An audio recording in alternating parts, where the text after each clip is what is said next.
world.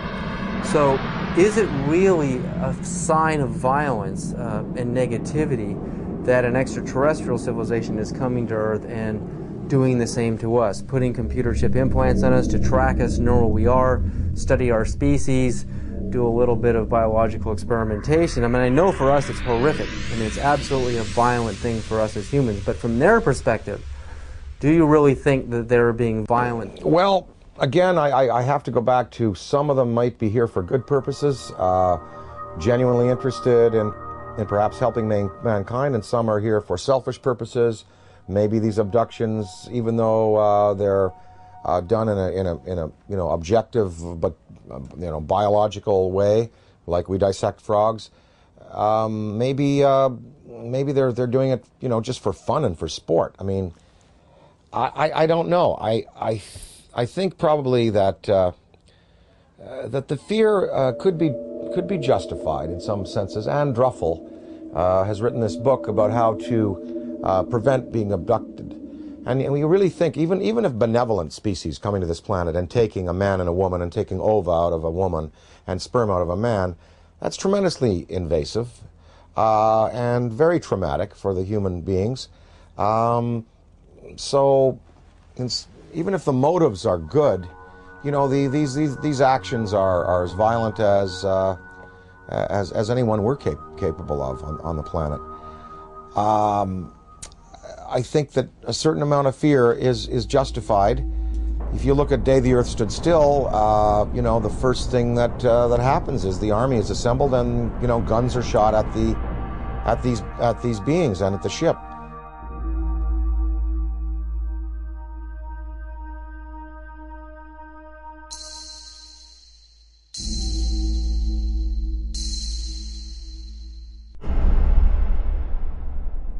I addressed the question to Dick Cheney because I say the most important question to put to any high-ranking official is not what do you think about UFOs or have you seen one. The most important question is, have you ever been briefed on the subject? Did someone walk in your office and tell you what's going on? Because if someone walks into the president's office or some high-ranking official and briefs him on the subject of UFOs, it is for real. It's not imaginary, as the government has been saying for 60 years. So I asked Mr. Cheney, this is 3 months after he became the vice president, I asked him on the air, and this is still on Diana Ream's archives, Mr. Cheney, in all your jobs in government, have you ever been briefed on the subject of UFOs? And if so, when was it and what were you told?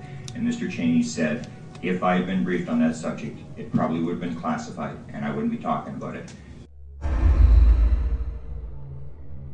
January 22nd, 1997, I noticed 3 amber orbs now at a distance far west on the horizon. And I'm thinking, wait a minute, even though they're in a line formation, they were amber, they were in a formation, they were hovering for minutes. And as I'm pointing like this, they reappear in the same spot. And I thought, I have to get a picture of this. And I ran upstairs, I grabbed my 35mm, get out onto the balcony. As I'm ready to shoot the 3 bottom orbs, suddenly 6 amber orbs in a row, totally equidistant from each other, massive span across, pop up. On March 13, 1997, over 10,000 Arizona residents witnessed the single most spectacular UFO sighting in the 20th century. Headlines surged the nation, and Arizona residents demanded answers from military and state officials. A mile-wide UFO was seen from as far north as Flagstaff, Arizona, and then the giant triangular UFO hovered above the great city of Phoenix, Arizona, where Dr. Lynn Ketai shot this amazing videotape.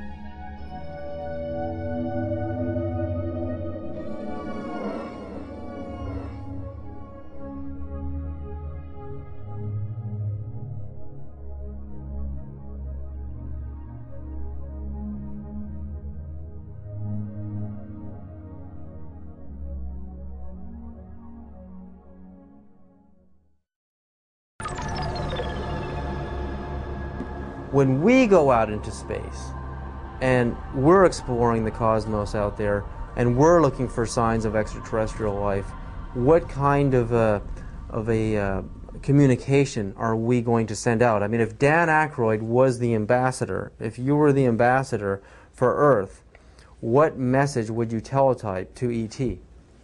If I were to speak for mankind to these beings that were coming here.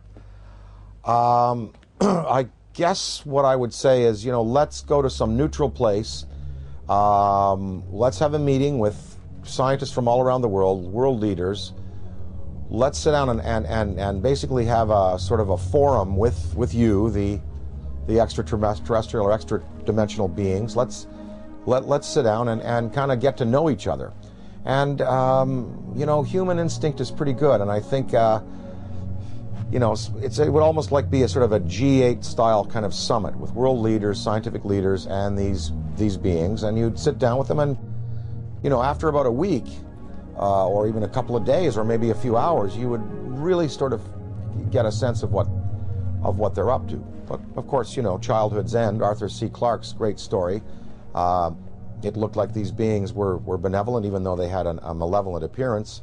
And in the end, we find out that they meant no good for our planet. So, I think it's important that some branches of the military and police be briefed on these in a very real sense, and be told, they are real, people are being abducted, there is mind control in play here, and that we do have to be vigilant. Now, if we knew that there was a purely benevolent race, like if something happened in Iraq where all of the electronics went out in the American military and all of the insurgents' rifles jammed, or we saw all of the polluted waters in North Carolina from the pig farming completely healed overnight, and different signs like this, then we would know we're dealing with a benevolent species, and then we could really be open and welcome.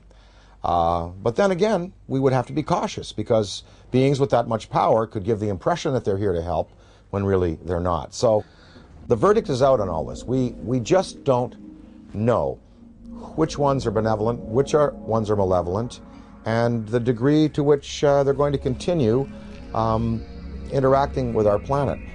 But what would really help is if the United States military and police and government open it up to their staffs and say, look, this is something we really do have to consider, because, maybe the defense, the survival of our species could well be at stake.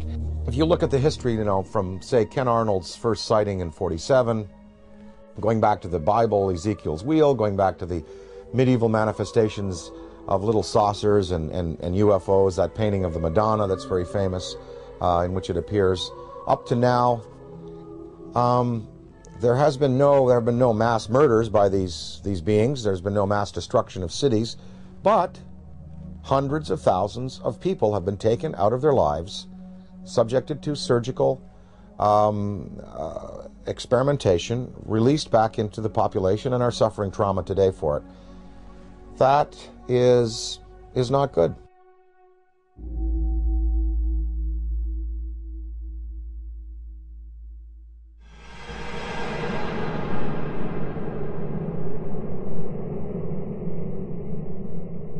The idea, like in the movie Close Encounters of the Third Kind, the meeting on the dark side of the moon in Devil's Tower, Wyoming, it seems like the logical thing to do.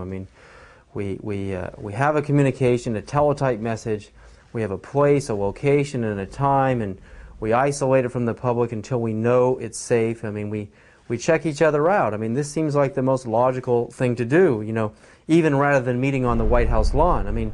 This is the way we would like it to happen. But that doesn't seem to be the way it's really happening. These extraterrestrials don't seem to be so interested in doing things politically the way we do things on Earth. They're picking certain individuals to contact. They are zeroing in on those individuals.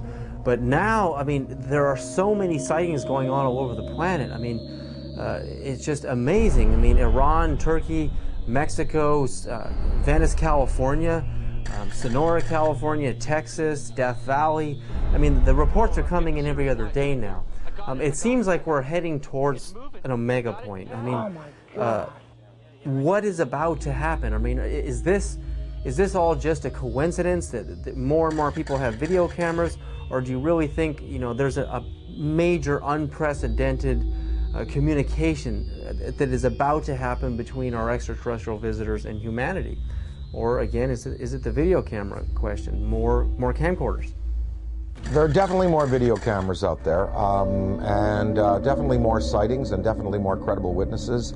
You know, the biggest thing in ufology in the 60s was Herb Shermer, the Nebraska Highway Patrolman, who was at the Ashland Oil tank farm out there in Nebraska, and he writes in his diary, you know, saw flying saucer, and then under hypnosis, turned out that he was taken aboard and informed of their intentions. Barney and Betty Hill. I mean, these were the key cases. Shermer, Barney and Betty Hill, the Pascagoula incident, Travis Walton. Now there are hundreds of cases like this, and I think that because it's in the consciousness, because we have, you know, a poll saying basically half of the world believes and half doesn't, we're reaching a point where, as Stephen Bassett talks about his time clock, it's like the nuclear time clock that we had in the 50s before we blew the world, you know, before we blew the world up. The theory that once the hands got to midnight, that's when all the nuclear weapons in the world would be discharged. Well, we've stopped that nuclear clock, thankfully. But as far as the UFO clock, he says we're 1 minute to midnight now, meaning that in a minute to midnight, something really, really spectacular is going to happen. Now, whether that's a mass appearance, whether that is, you know, it come over to the Yankee Stadium during a game, I think possibly the next, maybe even in the next 5 years, we're going to have occasions like the one I experienced in upstate New York in the mid-'80s when I woke up in the middle of the night and I said to my wife, they're calling me, I want to go outside, they want me to come outside and see. She said, who? Something outside wants me to come out and say, oh, just go back to bed. I went back to bed, but in the next day in the media, in newspapers, in radio, all over upstate New York and Ontario and Quebec and Vermont, people spoke about this urge they had to go out of their houses at 3 in the morning and look up into the sky. And 12,000 people shared this urge. And they went out and it was a big, big news story. And of course the Air Force said that a Chinese rocket had exploded over New York State. And what people saw was a massive, miles-high pink spiral in the sky above the Great Lakes. In Hull, Quebec, Canada, a few years afterwards, there was a story of several hundred people, almost 1,000 people, in this community, Gatineau, north of Hull, Quebec, Canada, in the Quebec province, sharing this urge to come outside and look up into the sky, and they also saw an apparition. So there are going to be more of these mass sightings.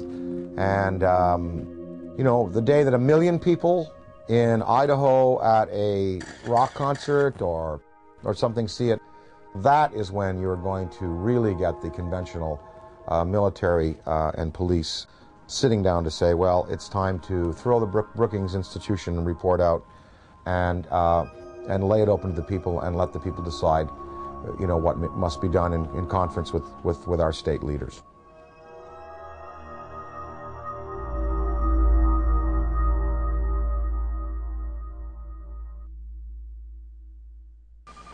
Looks like you got an object right in front of you, Mark. Can you look out there? I'm not sure what you're talking about. Never mind.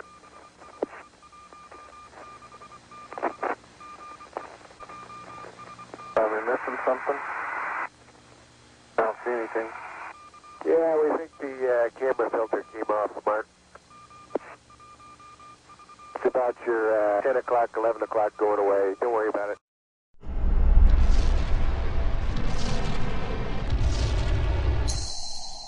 There have been so many celebrities. I mean, like people like David Bowie and John Denver, many people who have been interested in UFOs, but also in the idea of going into space.